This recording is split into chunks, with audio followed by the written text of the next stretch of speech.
Hey, what's going on? It's Black97 here, back in another pack break. Today we've got a solid stack of mail, courtesy of Stavo on Instagram. He was kind enough to send in a boatload of cards from Legacy of Destruction that we'll be using for a few deck profiles, but also to fill out some of the pages of the binder collection. So, without further ado, let's jump into today's stack of loot, starting with the Shining Sarcophagus related cards, that being more Marshmallow. Kind of cute, he has his little glasses on this time. Nice little detail there. And ties that bind, great way to just get more support out from the deck. Does lock you out of the extra deck, which is unfortunate, but all the main deck stuff is pretty menacing, and stuff like the Gandora, Dark Magician, all those cards hit super hard, so you're not really hard pressed to use an extra deck aside from Pot of Extravagance targets. Up next we have Mirage Mirror Force.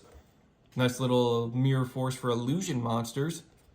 Not sure if I'll splash this into a few illusion decks I'm working on, but still just looks super cool with that little eye motif on the Mirror Force itself. Up next we have Gold Pride Eradicator. Eradicator and Eliminator just look super cool, so I always try to pick up more copies for the binders as I can. Just really awesome looking cards. Absolutely menacing too. It's in, honestly, it feels like it could fit into another archetype with its design, but I like that it's in Gold Pride. Up next, we got our small batch of Ashen support, starting with Embers of the Ashen, one of their new fusions. At least new for Legacy of Destruction standards. This one just looks really cool. I really like his little sword club he's wielding. That's pretty menacing. Spearhead of the Ashen, again, super cool weapons, pretty easy to summon, just having Obsidian, the Ashen City, on the field. And then finally, Rekindling the Ashen. That one's just really cool artwork. All their spells and traps just look super awesome. Even some of the commons, I really hope they get reprinted as like higher rarity stuff in the Megatins. Those ones just look absolutely gorgeous. Blessings of the Voiceless Voice. I forgot this was a super rare. I was thinking it was like a common or a rare, but kind of like that. It's a little bit shinier now. Again, capitalizing on some of the newer rituals and, again, at least newer for Legacy of Destruction terms. Metal Tronus. This one just looks really cool. Really like all the artwork going on here. The Tongue Twister Field Spell. I keep subconsciously wanting to read this the regular way, but I forget it's way where there's a will instead of where there's a will. It's great. I love stumbling over my field spells as I activate them. Ugh. What is this? Earthbound Immortal cards? I'm always tongue twistered. 2 copies of Flowering Toil, the Melodious Magnificate. This pretty much rounds out the playset for us, or at least gives us a copy or two for the binder collection. Just such a super cool boss monster. All the other stuff is super low rarity, but this is the only like super rare from the set that Melodious got. Again, hoping they get some reprints and higher rarities for the Megatin collections, but Flowering Toil is still really cool for what she is and what she does. 2 copies of Code of Soul. Hey, it's Code Talker stuff, sort of.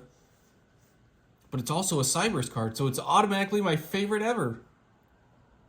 It's really nice, just easy summoning conditions, helps out with Salmon Greats, and also works with summoning monsters of the same name, and having that quick effect link summon effect. I just like it. It's very cool. It's like a little mini Decode Talker Heat Soul. Up next, we have 2 copies of Pendulum Witch. More Pendulum stuff. Always love to see these flying around. Definitely collecting more Pendulum cards. Obviously, I'm still working on a Pendulum Magician deck or two, or at least a Odd-Eyes focused one. So we'll see what we can splash this into. Again, always just a sucker for Pendulum monsters. 2 copies of Fishborg Harpooner. I always like the Fishborg stuff. This one's also really good. Not much else to say here. I was trying to remember what fish it was. I think it's like is that a pike inside him? Obviously it's a little fish to harpoon, but I think the pike is the one with the little pointy, well no, it's a swordfish. But doesn't a pike also have one? Geez. I'm gonna have to become a marine biologist just to remember what all the Fishborg monsters are supposed to be. I'll have to give myself some enlightenment, especially helpful with this Enlightenment Dragon. Finally, a fusion between Judgment and Punishment. This one just also looks cool with this gold coloring and just It looks like both Punishment and Judgment Dragon, so it's just awesome. Plus the summoning condition and floating effects are just fantastic. Lightsworn Dragonling. It's a little baby Judgment Dragon. It's cute. It's also pretty easy to pull off its effects. It's just, again, a fantastic card. It searches out the 2 dragons, so you can always get them ready to go or just closer to being milled to the graveyard so you can make your Enlightenment. Snake Eyes Diabellstar. Hey, that's 2 archetypes in 1 card name. Although it's literally just the archetypes listed in the card, so that's pretty cool. Also, it's kind of like that looks like a goblin biker beast in the background, so it's like 3 archetypes if you think about it lore-wise. This thing just looks really cool.